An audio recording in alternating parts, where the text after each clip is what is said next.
الحمد لله نحمده ونستعينه ونستغفره ونؤمن به ونتوكل عليه ونعوذ بالله من شرور أنفسنا ومن سيئات أعمالنا من يهده الله فلا مضل له ومن يضلل فلا هادي له وأشهد أن لا إله إلا الله وحده لا شريك له وأشهد أن سيدنا وسندنا ومولانا محمدًا عبده ورسوله صلى الله تعالى عليه وعلى آله وأصحابه وأزواجه وأتباعه وبارك وسلم تسليما كثيرا أما بعد فأعوذ بالله من الشيطان الرجيم بسم الله الرحمن الرحيم أحسب الناس أن يتركوا أن يقولوا آمنا وهم لا يفتنون صدقت يا رب العالمين اللهم صل على سيدنا ونبينا ومولانا محمد وعلى آل سيدنا ونبينا ومولانا محمد كما تحب وترضى عدد ما تحب وترضى يا كريم۔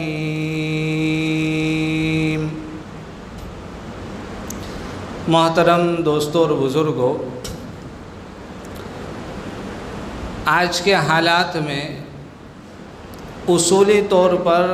ہمیں یہ بات سمجھ لینے کی ضرورت ہے کہ ایک ایمان والا اس دنیاوی زندگی کے اندر مسلسل جد و جہد اور لگاتار محنت اور کوشش کرنے کے لیے بھیجا گیا ہے۔ مسلمان اور ایمان والا اس دنیا کے اندر ایک قید خانے کی زندگی گزارنے کے لیے بھیجا گیا ہے۔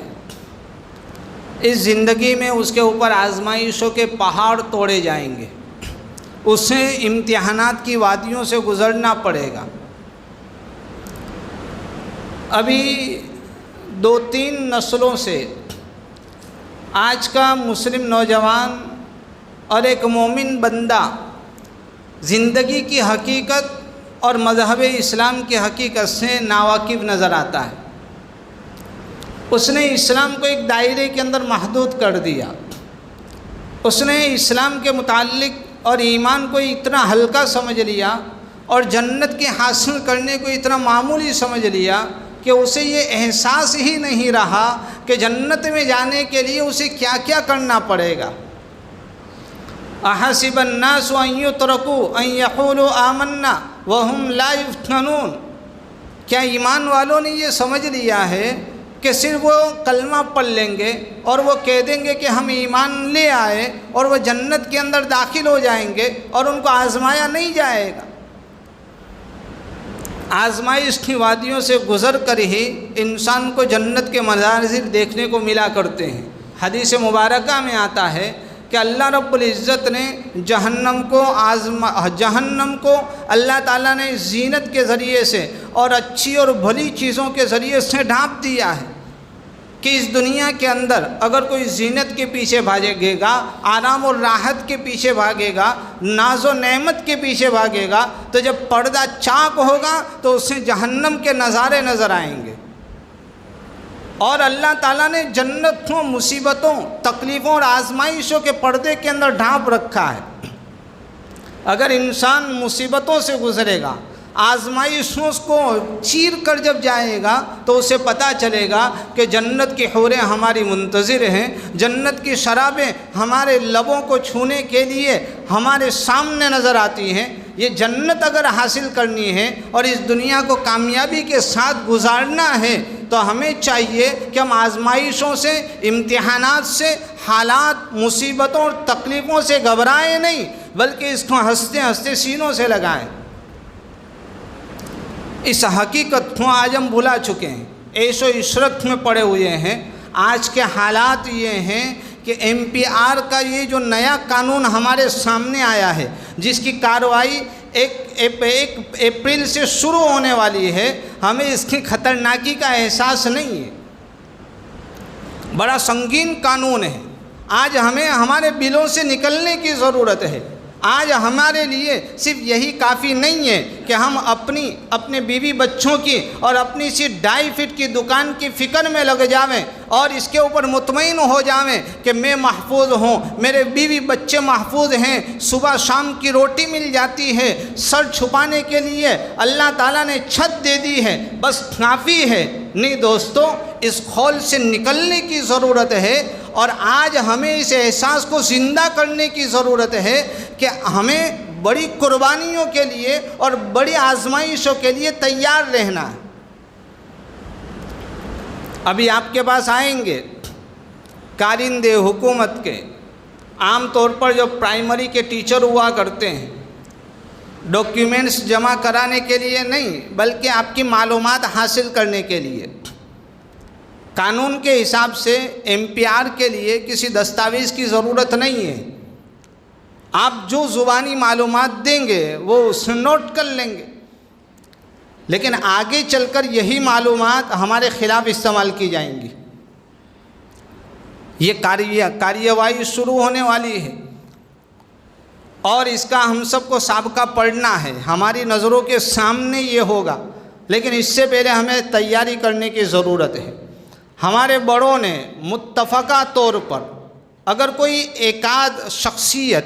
یا کوئی بڑا آدمی اگر اس سے منع کر لیتا ہے تو اس کا مطلب یہ نہیں کہ اکثریت نے منع کر دیا۔ ایک آدھ 2 علماء ہیں ہمارے جنہیں اس سے اتفاق نہیں ہے، ورنہ جمہور علماء اور اکثریت علماء کی، بلکہ میں تو کہتا ہوں کہ اس ہندوستان میں رہنے والے جتنی بھی قومیں ہیں، چاہے وہ عیسائی ہوں، بدھ مت ہوں، پارسی ہوں یا سکھ ہوں یا بدھسٹ ہوں یا دلت، OBC، ST، CST والے، آدیواسی اور مسلمان، سارے کے سارے اس بات پر متفق ہو گئے ہیں کہ اگر ہمیں اس کالے قانون سے اور اس ظلم سے اس ملک کی جنتا کو بچانا ہے تو ہمیں اس کا بائیکاٹ کرنا پڑے گا، اس کے علاوہ کوئی چارہ نہیں ہے۔ میڈیا کے اندر اور رپورٹروں کے سامنے جو میٹھی زبان کے اندر شیرینی بانٹنے کی جو باتیں ہو رہی ہیں کہ ہم شہریت تقسیم کرنے کے لیے آئے ہیں، دراصل یہ سب سے بڑا جھوٹ ہے۔ اور عجیب بات تو یہ ہے کہ ہمیں ایسے لوگ ملے ہیں جن کی زبان سے بھولے سے بھی سچ نہیں نکلتا ہے۔ یہ عجیب مسئلہ ہے، بڑی مہارت ہے۔ اگر کسی کو بڑا بننا ہو تو اس کے لیے مہارت چاہیے، تو ہمارے صاحب کے اندر اتنی بڑی مہارت ہے کہ بھولے سے کبھی سچ نہیں نکلتا ہے، ہمیشہ جھوٹ کا پلندہ ہمیں پکڑایا جا رہا ہے، اور یہ حقیقت ہے۔ تو ہمیں سہانے خواب دکھائے جا رہے ہیں، بلکہ میں تو کہتا ہوں کہ ہمارے اوپر تو کاری ضرب لگائی گئی ہے۔ ہمارے علاوہ جن لوگوں کو شہریت دینے کی باتیں ہو رہی ہیں، اصل میں ان کو ایک سہانا خواب دکھایا جا رہا ہے۔ آج کے زمانے کے اندر اور آج کے حالات میں ہمیں سب سے پہلا کام جو کرنا ہے کہ محلہ کمیٹیاں بنانی ہیں۔ ہر جگہ کے اوپر، ہر محلے میں ایسے نوجوان جو فکر مند ہیں، جو محنت کر سکتے ہیں، بڑے سے لے کر چھوٹے، ہندو ہو یا مسلمان ہو، جس کمیونٹی سے اس کا تعلق ہو اس کو ساتھ میں لیجئے، کمیٹیاں بنائیے، اور محلے کے اندر 5، 10، 25، 50 جتنے گھر ہیں سب کے اندر سے کسی چنندہ شخص کو لیجئے اور ان کے ذہن کے اندر یہ بات بٹھائیے کہ ہندوستان کے سارے بڑے بڑے سمجھدار لوگ، ماہرین قانون اور ریٹائرڈ ججز نے اس قانون کا مطالعہ کیا، اس MPR کے فارم کا مطالعہ کیا اور اس نتیجے پر پہنچے ہیں کہ یہ دراصل یہاں کی جنتا اور یہاں کے رہنے والے لوگوں کے اوپر ایک زبردست غلامی کا پھندا ڈالا جا رہا ہے۔ ہمیں اس کی سنگینی کا احساس نہیں ہے۔ آپ دیکھیے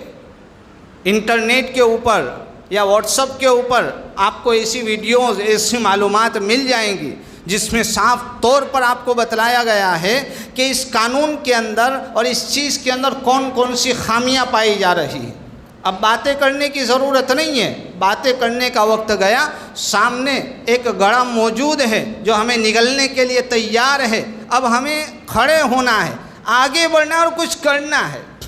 بیانوں کے زمانے گئے، باتوں کی دنیا ختم ہو گئی۔ اب اگر کچھ نہ کیا گیا تو اللہ تعالیٰ ہماری جگہ دوسرے لوگوں کو کھڑا کریں گے جو وہ کام کریں گے جس کے لیے اللہ تعالیٰ نے ہمیں پیدا کیا ہے۔ نفرتوں کو ختم کیجیے۔ ایک آدھ دو جگہ اگر حالات آ جاتے ہیں تو پریشان ہونے کی ضرورت نہیں ہے۔ اگر ان حالات سے گھبرا گئے تو اس سے بڑے بڑے اور اس سے خطرناک حالات ہمارے منتظر ہیں۔ اگر آج نہیں سنبھلے، پہلے کہا جاتا تھا کہ صدیوں کے لیے پیچھے چلے جائیں گے، آج کہا جا سکتا ہے کہ ہمیشہ کے لیے پیچھے چلے جائیں گے اور ایسی کمر توڑ دی جائے گی کہ ہم کبھی اٹھ نہیں سکیں گے۔ اور یہ حقیقت ہے، کوئی مبالغہ نہیں ہے۔ آپ یہ قانون پڑھیے، ہمارے بڑوں نے اس قانون کا مطالعہ کیا، اس کے مسودے کو پڑھا، اس کی گہرائی میں گئے اور کہا تو یہ جا رہا ہے کہ جو بھی باہر سے آیا ہے مسلمانوں کے علاوہ، چاہے وہ ہندو ہو، سکھ ہو، عیسائی ہو، پارسی ہو،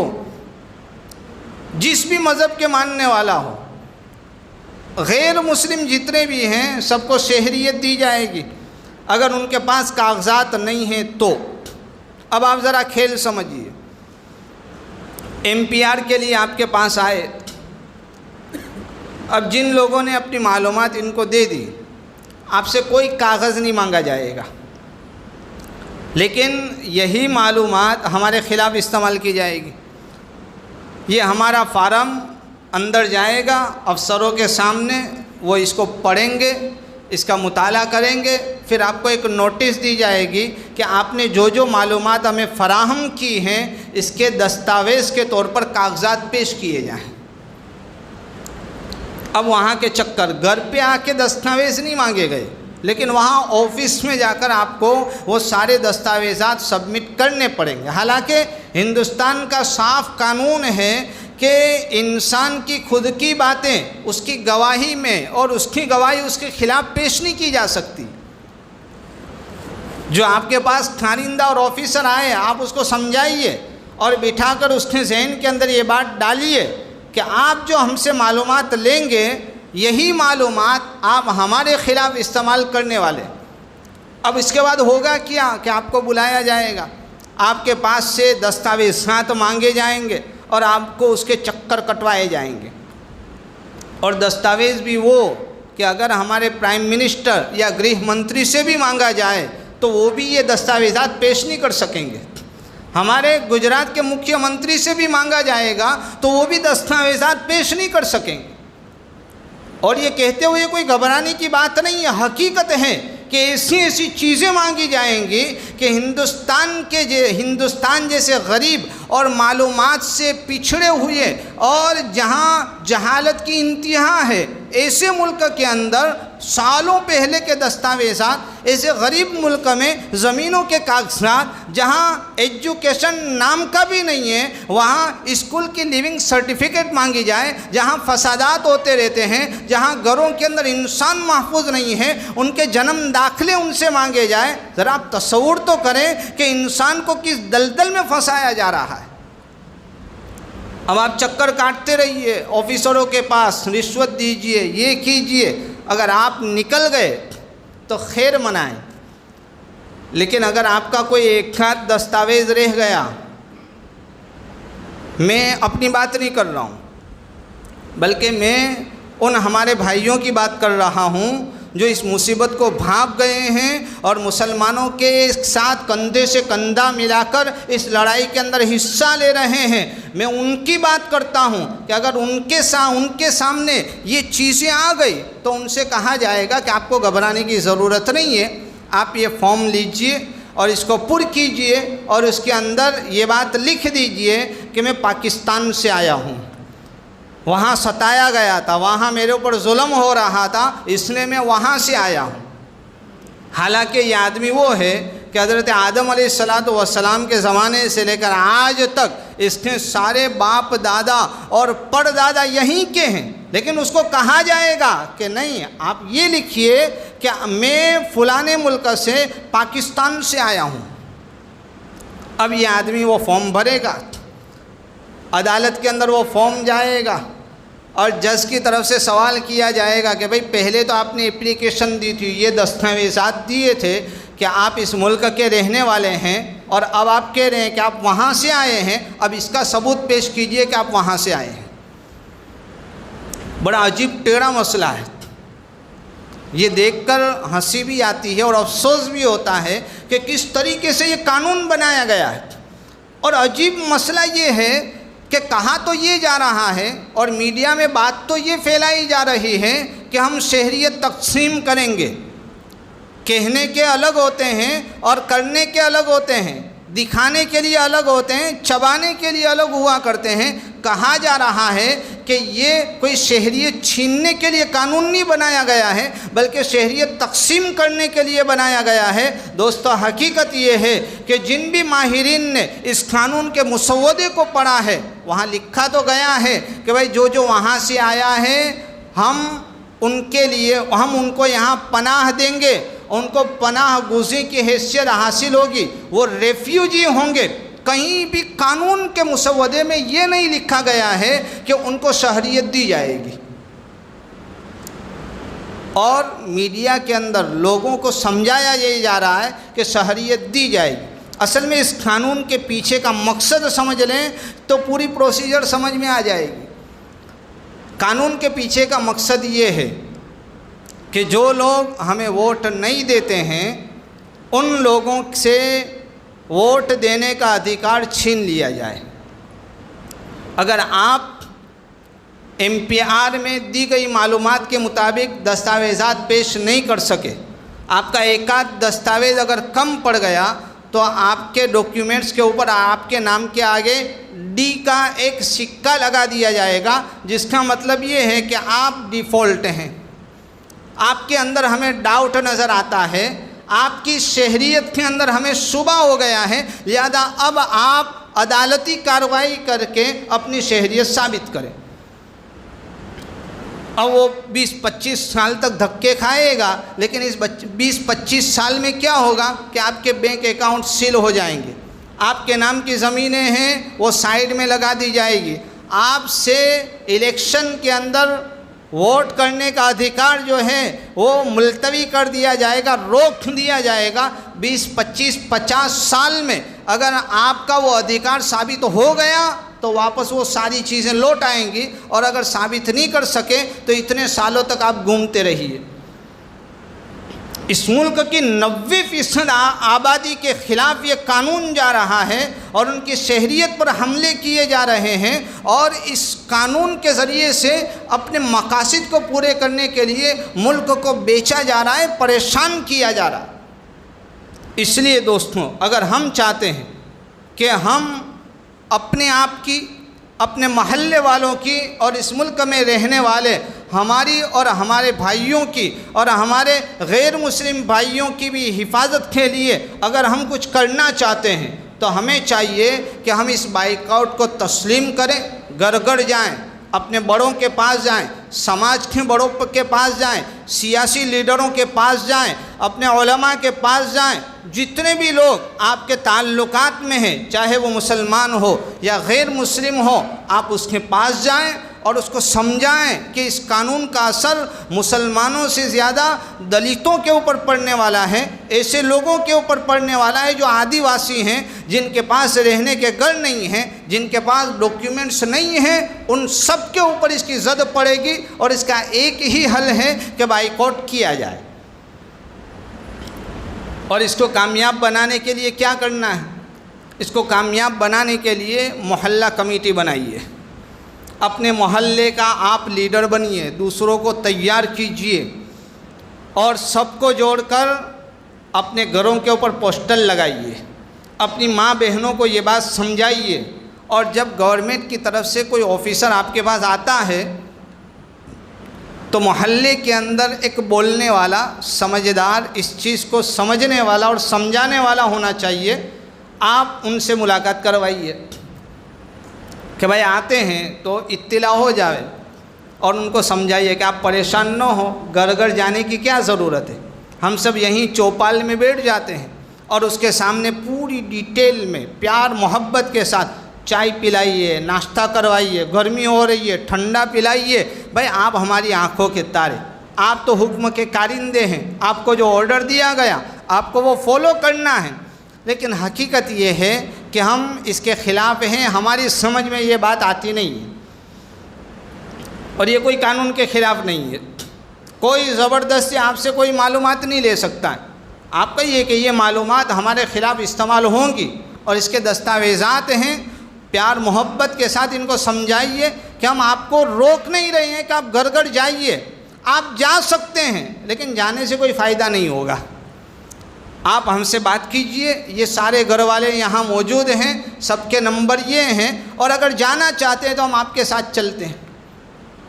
اس طریقے سے محلہ کمیٹی بنائیے، اتحاد ہوگا، سب مل کر اور جم کر اگر اس کا مقابلہ کریں گے تو دنیا کی کوئی طاقت ہمیں ہرا نہیں سکتی ہے۔ شروع میں ڈر لگتا ہے کیسے ہوگا، کیونکہ کبھی ہم نے یہ کام کیا ہی نہیں ہے۔ اللہ خیر کرے ہمارے تبلیغی بھائیوں کے لیے کہ انہوں نے گشت کرنا تو ہمیں سکھا دیا کہ گشت کرنا ہمارے لیے کوئی نئی بات نہیں ہے، گھر گھر جانا، ہر ایک سے ملاقات کرنا، ان کی کڑوی کسیلی سننا اور ان کی طرف سے ذلت آمیز چیزوں کو برداشت کرنا۔ پہلے ہم اردو میں سنا کرتے تھے، اب پٹنی میں اور ترکی زبان میں اور ہندی زبان میں سنیں گے، اور ان میں بھی مٹھاس ہے، کڑوی کسیلی سن لینے کی، لیکن یہ کام کرنا ہے۔ اور ایک بات ذہن میں رکھیں کہ ضروری نہیں کہ سب کو ہمارے ساتھ اتفاق ہو، چاہے کوئی اتفاق کرے یا اتفاق نہ کرے، اگر کسی کی سمجھ میں بات نہیں آ رہی ہے تو ہمیں اس کے پیچھے پڑ کے وقت برباد کرنے کی ضرورت نہیں ہے۔ ندی کی طرح بننا ہے، سامنے پہاڑ آ جائیں، وہ پہاڑ سے ٹکرانے میں اپنا وقت برباد نہیں کرتی ہے، اپنا راستہ بنا کے آگے جاتی ہے اور ان لوگوں کو سیراب کرتی ہے جو اس کے لیے اپنے سینوں کو کھول دیتے ہیں۔ لہذا ایسے لوگوں کو کہیے کہ بھائی ٹھیک ہے، آپ کی سمجھ میں بات نہیں آ رہی ہے، آپ کی اپنی رائے ہے، ہماری اپنی رائے ہے، ہم اپنی رائے کے مطابق محنت اور کوشش کریں گے۔ اور اس طریقے سے کمیٹی بنائیے، اور اس کے اندر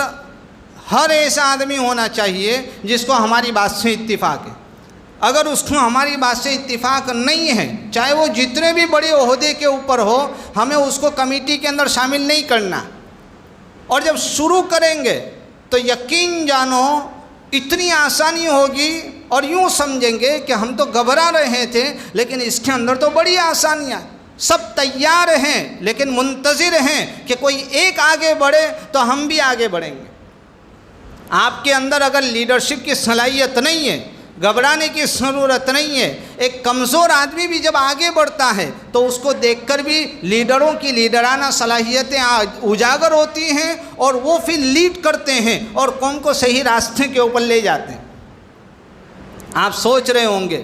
کہ بھئی جمعہ کا ممبر ہے، مسجد ہے، یہاں تو قرآن اور حدیث کی باتیں ہونی چاہیے۔ دوستو یہی قرآن کی باتیں ہیں، یہی حدیث کی باتیں ہیں۔ انداز بدلا ہوا ہے، اسلوب بدلا ہوا ہے، حالات بدلے ہوئے ہیں، ورنہ یہی وہ باتیں ہیں، اور کچھ اسی طرح کی باتیں ہیں کہ کبھی اللہ کے نبی صلی اللہ علیہ وسلم بھی صحابہ کرام کو یہی باتیں سمجھایا کرتے تھے کہ جب ظلم ہو رہا ہو تو ظلم کے خلاف آواز اٹھائی جائے۔ جس طرح ظالم برا ہے، اسی طرح ظلم کو برداشت کرنے والے یہ بھی برے ہیں۔ لہذا ہمیں ظلم کے خلاف اٹھنا ہے، کھڑے ہونا ہے، اس قانون کی حقیقت کو سمجھنا ہے، اس کو کس طریقے سے ہمیں کرنا ہے، یہ ترتیب پوری سمجھنی ہے۔ حضرت مولانا خلیل الرحمن سجاد نعمانی دامت برکاتہم، ان کے بیانات سنیے، ابھی کل پرسوں کے گودرا کے بیانات سنیے۔ حضرت نے صاف طور پر یہ بات کہی ہے کہ اس کے علاوہ کوئی چارہ نہیں ہے۔ یہ حالات سے پہلے ہمیں یہ کرنے کی ضرورت تھی کہ سب کو ملائیں، سب کے حالات معلوم کریں۔ غیر مسلم ہمارے جو دلت بھائی ہیں، OBC SC والے بھائی، ان سے ملاقات کیجئے اور ان کو بھی اپنی کمیٹی میں شامل کیجئے۔ گھبرانے کی ضرورت نہیں ہے۔ یہ کچھ ائمۃ الکفر ہیں، یہ کچھ شیاطین الانس ہیں، یہ کچھ بڑے ہیں جو مخالفت میں پیش ہیں، ورنہ نیچے کی طرف جائیں، عام آدمی کے دل آج بھی نرم ہیں، وہ آپ کو سینے سے لگانے کے لیے تیار ہیں، وہ آمادہ ہیں۔ ان کو ضرورت ہے اس بات کی کہ اسلام کا صحیح پیغام ان کی نظروں کے سامنے آئے۔ اگر ان کے سامنے نبی کریم صلی اللہ علیہ وسلم کے اخلاق آ گئے، اسلام کی صحیح تعلیمات آ گئی، مسلمانوں کے صحیح رویے آ گئے، تو یہ مسلمانوں سے نفرتیں کرنے کے بجائے مسلمانوں کو سینوں سے لگائیں گے۔ سفر میں جائیں، بسوں میں، ٹرینوں میں، کاروبار کے اندر آپ ان سے محبت کے ساتھ ملیے، اپنی سیٹ کے اوپر بٹھائیے، ان کو اپنے دلوں کے اندر جگہ دیجئے۔ یہ ہمارے اخلاق، ہمارے اعمال ان کو اس بات کے اوپر آمادہ کریں گے کہ یہ مسلمان وہ نہیں ہیں جو ہمیں میڈیا پڑھا رہا ہے۔ دہلی میں دیکھیے کئی مندر ایسے ہیں جن کو جلتے ہوئے مسلمانوں نے بچایا ہے، کئی لوگ ایسے ہیں جو مسلمانوں کو مارنے اور کاٹنے میں آگے تھے، جن کے ویڈیوز وائرل ہو چکے تھے اور جنہوں نے بڑی دبنگائی کے ساتھ باتیں رکھی تھیں، وہ مسلمان آج اس کی حفاظت کے اندر جان کی بازی لگا رہے ہیں اور اس کو محفوظ کر رہے ہیں اور اس کو مرنے سے بچا رہے ہیں۔ یہ ہے اسلام کا پیغام۔ آزمائشوں میں، حالات میں، موت کو سامنے دیکھ کر بھی جب انسان اپنے علاوہ اپنے بھائی کی فکر میں لگ جائے، یہ صحابہ کرام کی تعلیم ہے۔ وہ تو قصہ کئی دفعہ سنا ہوگا کہ ایک صحابی ہیں، اپنے آخری لمحات گن رہے ہیں،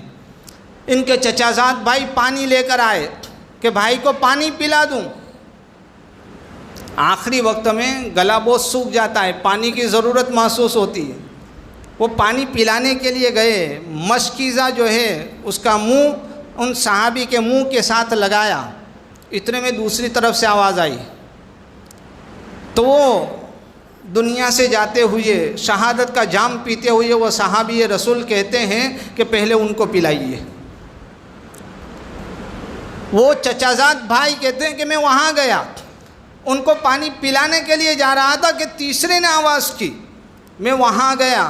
انہوں نے کہا کہ ان کو پہلے پلاؤ۔ 3-4 لوگوں کا میں نے طواف کیا، جب میں چوتھے کے پاس گیا تو ان کی روح قبض ہو گئی تھی۔ میں تیسرے کے پاس آیا، وہ بھی رخصت ہو گئے تھے۔ دوسرے کے پاس آیا، وہ بھی دنیا سے چل بسے۔ جب میں اپنے چچا زاد بھائی کے پاس آیا تو وہ بھی دنیا سے چل بسے۔ کسی نے پانی نہیں پیا اپنے بھائی کی فکر کے اندر۔ لہذا ایسے حالات کے اندر دوستو اٹھ کھڑے ہوں، کمیٹیاں بنائیں، محلہ کمیٹیاں بنائیں اور کام کے اندر لگ جائیں۔ کسی کی سمجھ میں آئے نہ آئے سب کو سمجھائیں، سمجھانے کی کوشش کریں گے، انشاءاللہ سب ساتھ میں آ جائیں گے۔ اللہ تعالی ہم سب کو صحیح فکر کرنے کی توفیق عطا فرمائے۔ وآخر دعوانا ان الحمدللہ رب العالمین۔